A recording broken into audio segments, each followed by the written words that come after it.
Саламатсыздарбы? Назарыңыздарда ачык сөз программасы. Программабыздын кезектеги коногу коомдук ишмер, укук коргоочу Турсунбек Акун болмокчу. Турсунбек мырза, кош келипсиз. Рахмат. Биринчи суроо. Сиз мына бир учурда жүрдүңүз эле Батукаев маселеси боюнча.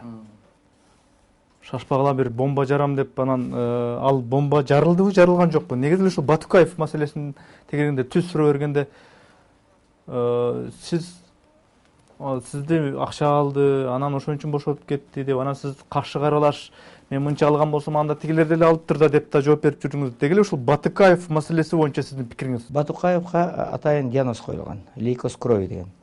Лейкоз крови деген диагноздун негизинде 3 күн эмес 3 саатта өлүп кала турган диагноз да. Канын составында 3 состав бар да: лейкоцит, тромбоцит, эритроцит. Ал кызыл каны калбай калган, ак кан деген сөз да. Ак кан 3 саатка жетпейт. Же 3 күн ичинде өлөт да. А бирок азыр өлмөк турган, үйлөнүп, жайланып жүрөт деп атпайбы. Значит, бул диагноздун өзү туура эмес коюлган.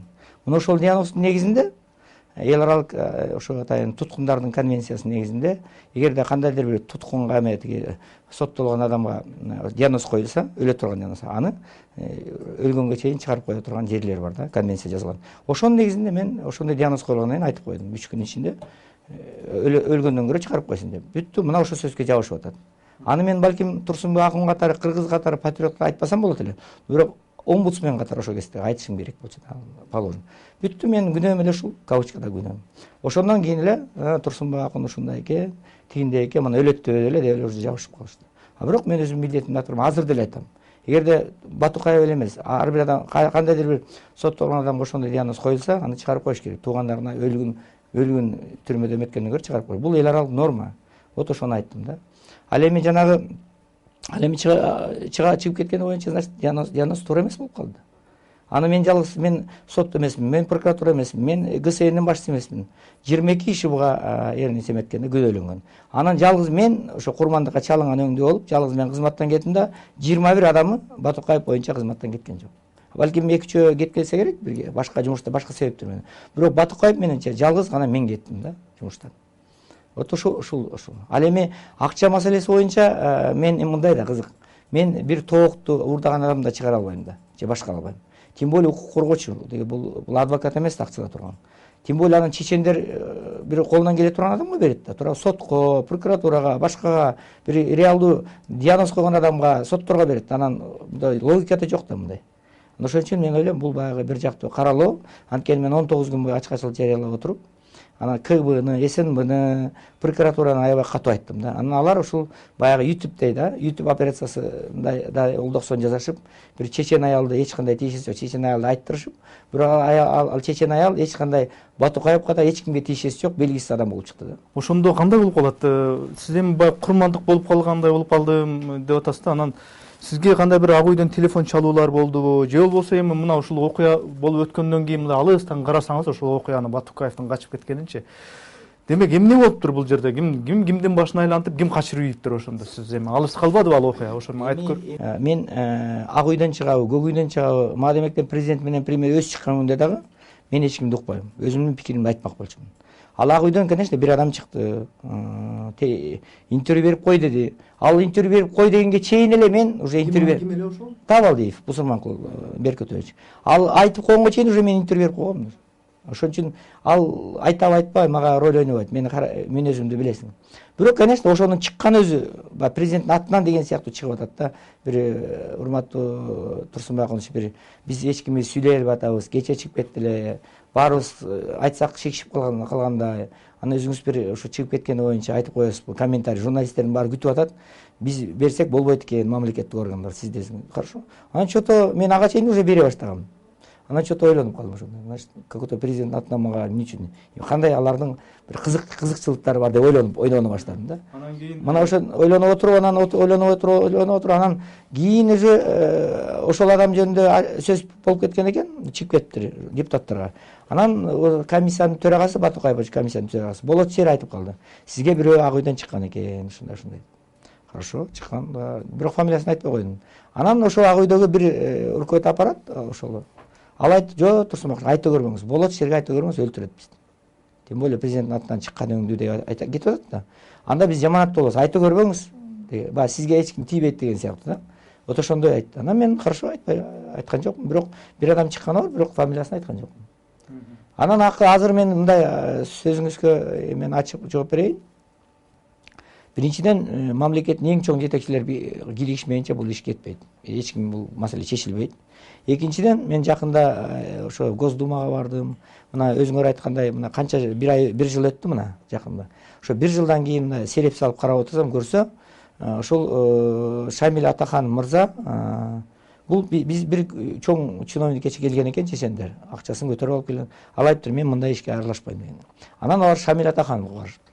Шамил Атаханов болсо, баягы акчаны көргөн, башканы көргөн, мен эми алган маалыматтар боюнча. Анан президентке чыккан экен. Президент айтыптыр, сен эмне эчиткениңди билбейм. Андан Жанышевди беришсиз, пожалуйста, Жанышка алмаша, Жаныш Бакиев менен алмашам деген экен. Анан ошентип анан алар чечендерге айткан экен, Жаныш Бакиевке алмашам деп атат, ушундай. Анан алар макул чыгарып беребиз деген экен, бирок акырында акчасын көтөрүп келип экен, акчаны ала тургула, биз чыгарып беребиз, биз кийин чыгарып беребиз Жаныш дейт. Бирок алар акчасын алып чыгарып батып калыптыр, тигилер Жанышты бербей койду да, Бакиевди. Вот ушундай деген мен и ошол жана чиновниктен келип сурадым, мен фамилиясын айтканда, ал чиновник да мага келгени чын болчу чечендер деп ошол Москвадан айткан маалыматты бияктан Кыргызстандын чоң чиновниги тастап койду да. Айта албайсызбы ким? Эми азыр айтышка болбойт. Анын дагы эмесине доо кетет, туурабы? Эмне үчүн сен айттың дейт, анан эмне кылабыз? Ушундай да. Алар деле патриоттор да, алар деле жүрөгүнөн неметип атат да, күйүп атат. Ортодо мына ошон жана президенттин жана Шамил Асенжанович күнөөлүү деген бекерден эмес да. Мен бир чети президент деле мен ойлондум эле да, неужели ушул жөн эле команда берип жиберип чыгарып ийет. Көрсө жанагындай жактар бар экен. Жөн эле чыгарып ал кишинин туура түшүнсө болот. Эми Жаныш Салиевичти алып келип айтса, анан мындай бир возможность болуп калса, анан анда эмесе алмашалы дегесе керек. Бүгүнкү күндө мына бүгүнкү бийликтин шарапаты менен коррупцияга каршы күрөшүү деген күч албадыбы? Бирок ошол эле коррупцияга күрөшүүнүн фонунда карасаң, монтип Батыкаев кетип калып отурат. Бул жакта Келдебеков болсо кармалып отурат. Анан операция болгонуна карабай, ушул эки параллелди салыштырып эмне дей аласыз? Ушул Батыкаев мен эми мындай да ачык сөз деп темаңар жакшы экен. Тем более сайтыңарга мен ийгилик каалайм, жаңы ачылып, мындай азыр мына эл арасына алынып атасыңар. Ачык сөз айтыш үчүн мен негизи Атамбаевдин эмес, президенттин да, мындайча. Бүгүн Атамбаев, эртең башка бирөө. Ошол коррупцияга каршы күрөшүн колдойм да, негизи. Мындай принципиально колдойм. Көп адамдар мисалы отургузуп атат, туура эле отургузуп атат кээ бир адамдар. Мындай жегендерди, ичкендерди отургузуп, мурдагыдай баягы ичип жеп, же бирдеме алып, же взятканы ачык алгандар токтотулуп калды, ачыгын айтышка. Көп күрөш жүрүп атат. Ал жагынан Акаев деле баштаган эмес, Бакиев деле баштаган, Отунбаева деле кыйратып баштаганын көрүп. Атамбаев бул жагынан баягы бир чоң ишти баштап атат. Бул жагынан туура түшүнсө болот. Бирок баягы эмне бөрк ал десе баш алган окуялар көп болуп кетет. Мисалы, ошол эле Нариман Ташполатовичти, ошол эле Ахматбек Келдибековду, булар эми депутат болгон адамдар, башка болгон. Буларды азыр камаганын мен мисалы камаганына же каршымын деп дебейм, бирок анын күнөөсүн коюп туруп анан камаш керек да. Анан кармагандан кийин эле аны камаганга чейин же болбосо сот болгонго чейин эле бүт массалык маалымат каражаттары, анын үстүнө КТР менен ЛТР баштап күнү түнү 2 сутка 3 сутка берип атпайбы, күнөөлүү экен дедиртип берип салып атат да. А бизде есть презумпция невиновности деген бар да.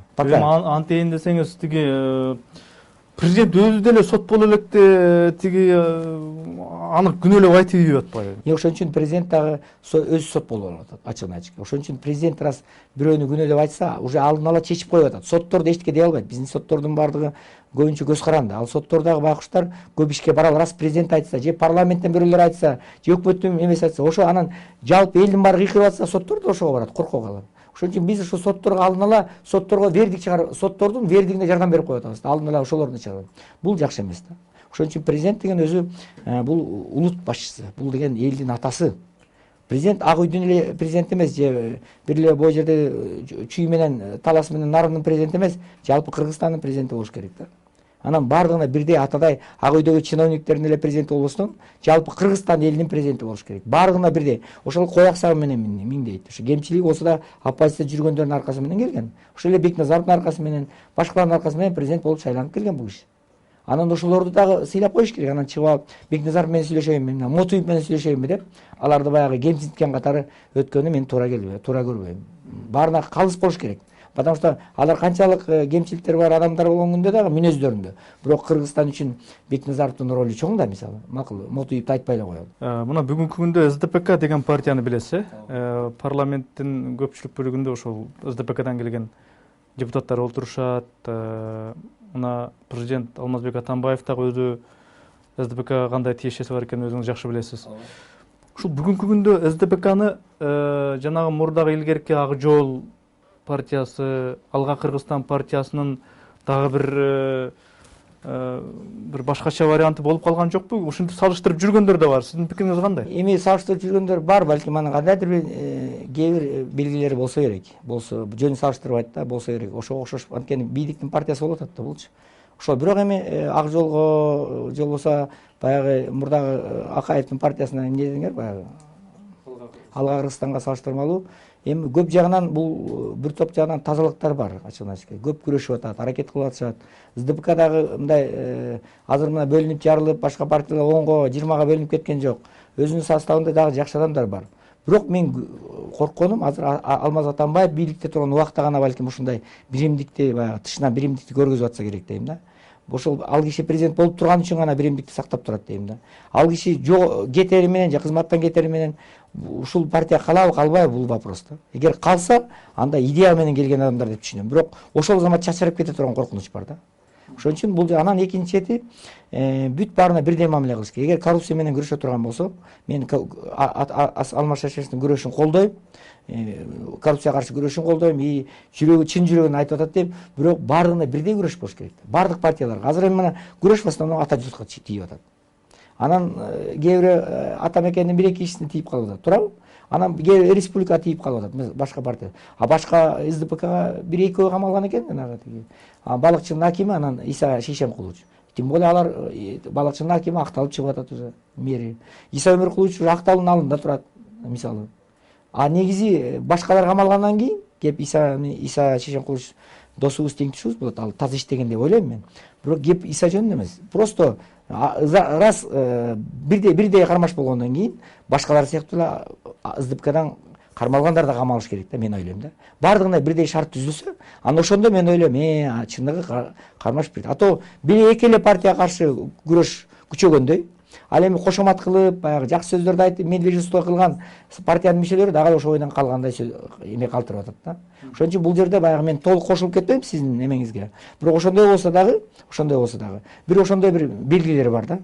Эртең жаман болуп калышы да мүмкүн, ачыгын айтышка. Сиз мына демократия, сөз эркиндиги, айкындык, ачыктык деп ушул принциптерди көбүрөөк тутуп жүргөн кишилердин бирисиз деп мен эсептейм да. Мына президенттин сөз эркиндигине байланыштуу, журналисттерге байланыштуу жанагы бир мыйзамды кабыл алып ошого кол койду, мындан кабарыңыз бар да. Ошого карата сиздин пикириңиз кандай? Эми мен пикирим тескери. Ага чейин Human Rights Watch, Amnesty International, Freedom House организациялары, анан биздин белгилүү укук коргоочулар ушу кайрылган да, атайын кайрылып президентке. Мен эми алдырынча президент кол койбойт деген ишеним бар болчу мен. Ушу мен президент көп мен кайрылганда көп эмелер, мисалы жанагы права рулдарга кол койгон жок, мисалы башкаларга кол койгон жок. Көп закондорго мен омбудсмен болуп турганда мен ойлогондой эле кайрылсам кол койбой койгон угупчу. Анан буга мен кол коет деп ошо ойлогон эмесмин. Анан эми ушунча жыл 15-20 жыл жетишкен дегенде бир закон менен перечеркивать этип койгон туура эмес. Бул деген жанагы Элистина Кочкарованын жана законопроекти бул деген калп эле видоизмененный эле. Башкача эле формулировка менен эметилген, бирок именно сөз эркиндигин, сөз эмелигин чектөө болуп эсептелет да булчу. А бул мен ойлойм, бул эми ошол Феликс Шишембаевдин медвежий услугасы да. Ал кишинин үстүнөн дагы жанагы парктарды, туура эмес жерлерди Исмаил Сакш менен билесиңер, байланышып Исмаил Сакш сындап жүрбөйбү? Ошол киши менен байланыштырып, анан жанагы ал киши да айтып жүрөт өзүнүн пикирин. Ошо жерлерди Куловдун туура эмес бергендиги боюнча иш козголуп кете жаздады. Камалып кетиши да мүмкүн болчу. Анан бул киши чыгып ушул актаныш керек да. Анан өзүнүн алдындагы Бакир уулунун законопроектиси өтпөй калды. Жана эмелер боюнча, шпионаждар боюнча азыр мына абийири кетип атат. Андан тышкары мурда тиги жана эжекебес бар эле го, орус улутундагы СДПКдан ким эле? ал дагы ал эжекебизди өткөрө албай калды законопроекттин туурабы. Анан эми ушу именно биз СДПКдан болсо да эл билип калат, андан көрө ар намыстан болсун дедиртип баягы эптеп барча ошол атайын бул алдын ала ойлонулуп ак үйдөн жасалган нерсе да булчу. Анткени мына 2015 выбор келатат.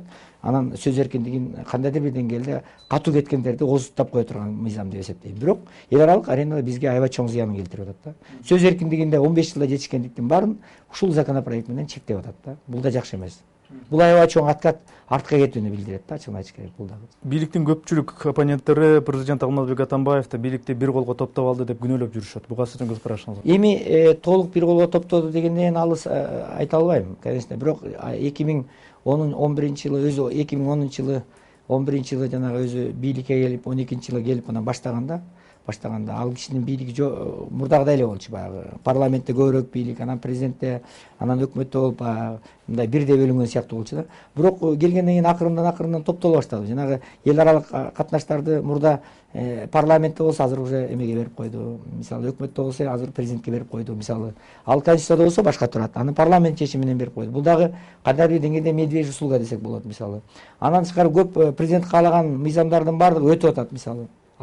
Кандай каалайбызбы, каалабайбызбы, мына кыргыз газдын берилиши, же болбосо эменин берилиши, аэропорттун же башкалар боюнча талкуу мисалы, же болбосо башкалардын мисалы маселеси. Ошонун баардыгы өтүп атат. Мисалы аэропорт Манас газинин берилиши баардык жактан өтүп атат. Ошон үчүн азыр эми башка могу Назарбаев, Каримовдордун, Бердимухамедовдун таасири чоң болуп атат. Айрыкча таможенный союзга киребиз деп Путиндин таасири аябай чоң болуп атат. Көрсө бир президенттин колунда бийлик болсо жакшы турбайбы, жеңил башкарып турбайбы деп атат да. Бирок алар диктаторский, алар мындайча айтканда авторитарный режимдин мамлекеттери, ошолордун президенттери. Аны дүйнөлүк коомчулук буларга изоляция кылып атат. Мына Россияны эмне кылып атат көрүп атасыңар. А биз болсо эсиңдин мамлекеттеринин ичинен парламентке жолго түшкөн мамлекетпиз. Ошон үчүн биз башкача, мына бүгүн эртең менен Мустафа Жамилов Кырым татарларынын жетекчиси чыгып сүйлөдү. Ага суроо берди, сиз кандай дейсиз ушу?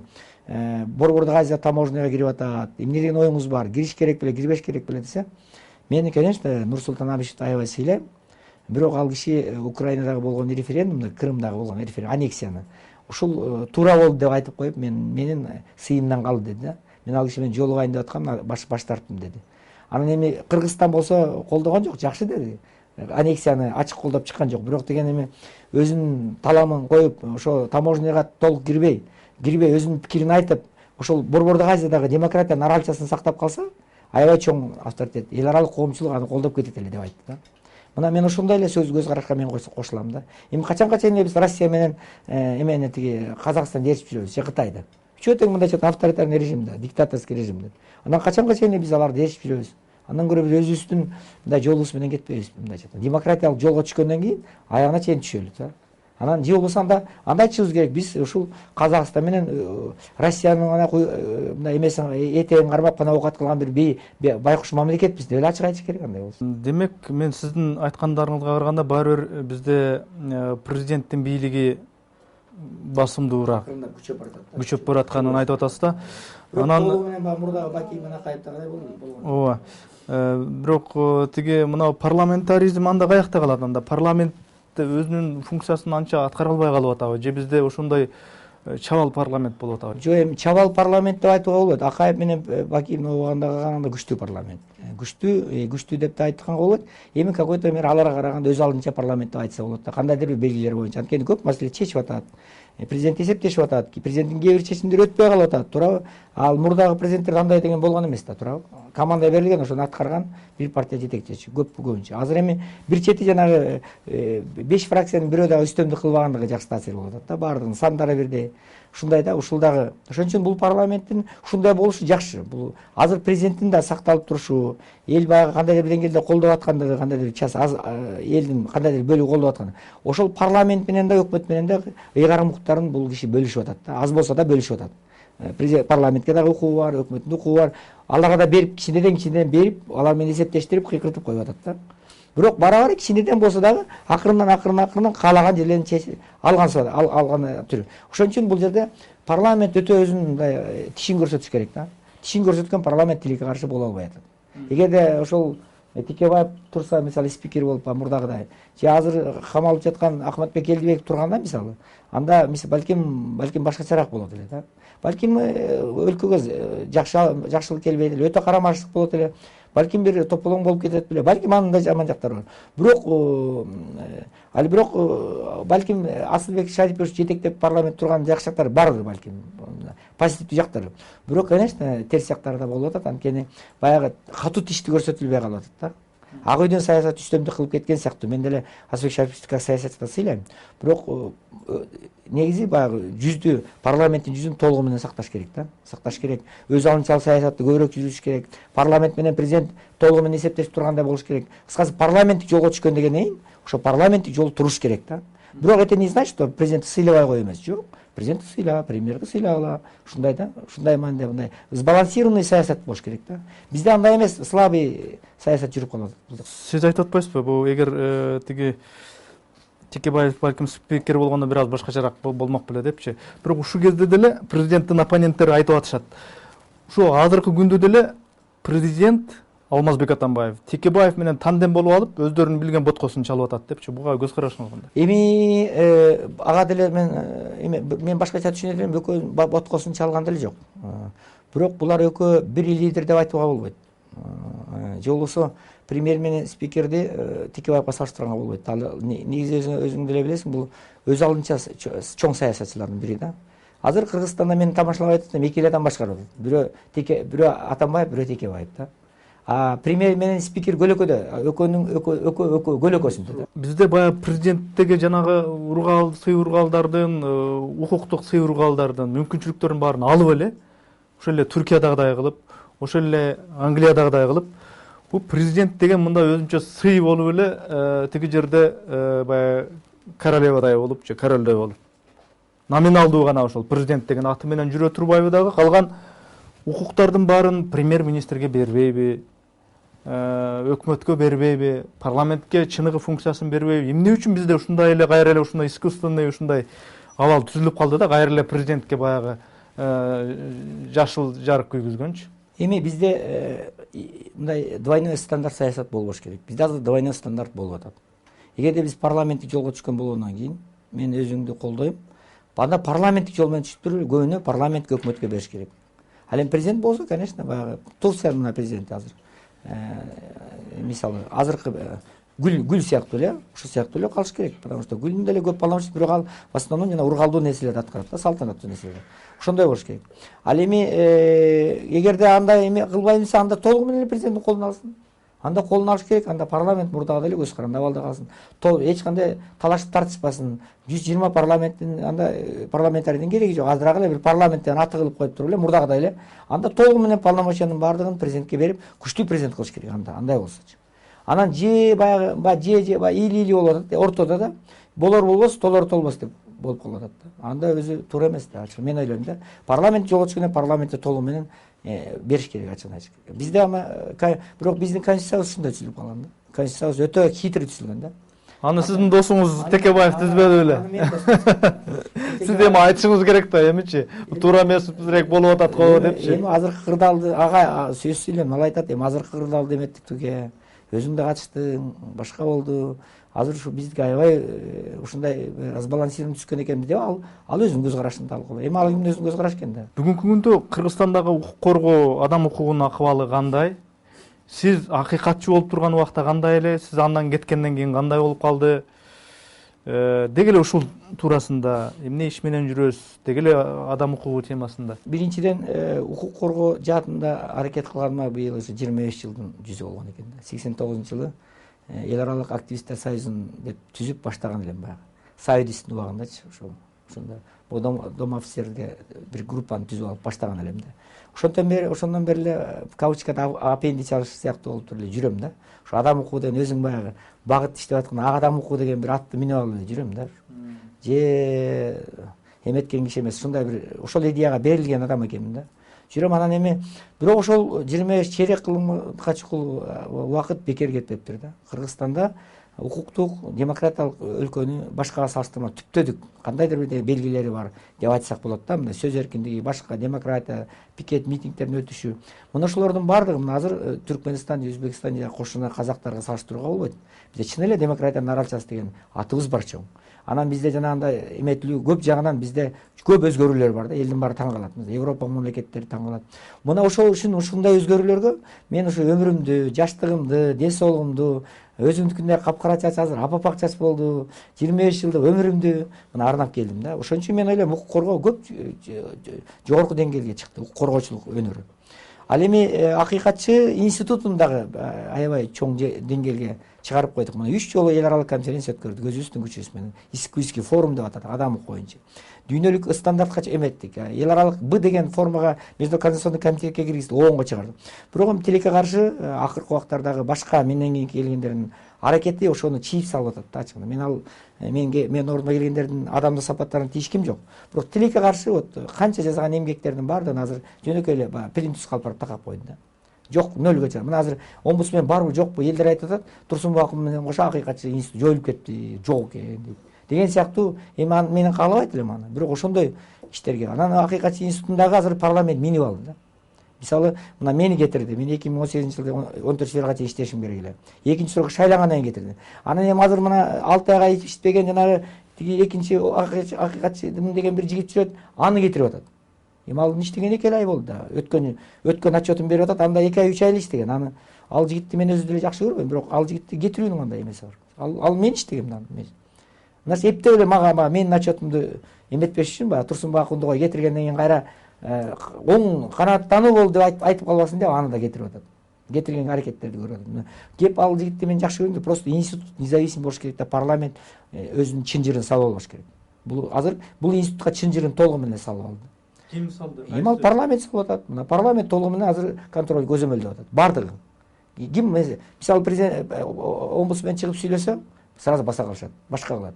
Мен сүйлөгөндө тажрыйбам чоң болгондон кийин тең талашып, мен баса калдырган жокмун, туурабы? Батукаев деген балекетти чыгара алып, ошондон эптеп мени кетиргенге аракет кылышты, туурабы? А башка болгондо, Батукаевден башка болгондо мени кетириш кыйын болчу мына.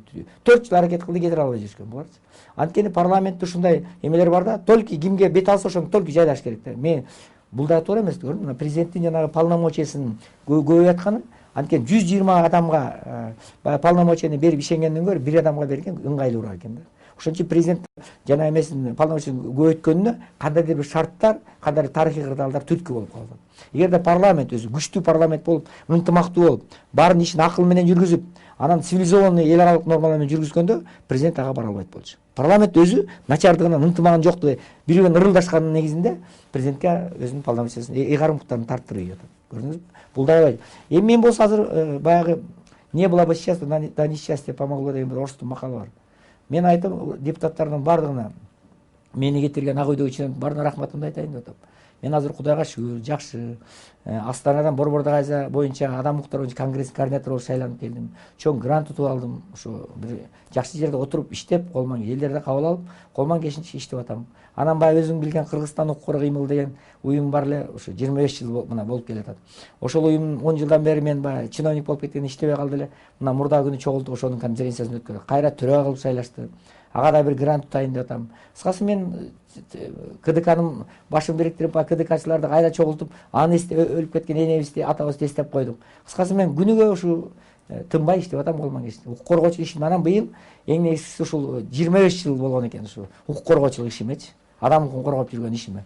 Ошону бир научный процесс конференция кылып, китептерди чыгарып, видео фильмдерди чыгарып, бир тетиги Аксага чейин барып, Тянь-Шанга чейин барып, бир мына коомчулук менен кеңири өзүңөр менен бирге мына өзүңдү да чакырып, ушу белгилеп коелу деген оюбуз бар да. Турсунбек мырза, анда бизге келип, ушу ачык сөз куруп, ачык кеп айтып берген үчүн мен ыраазычылык билдирем. Чоң рахмат сизге.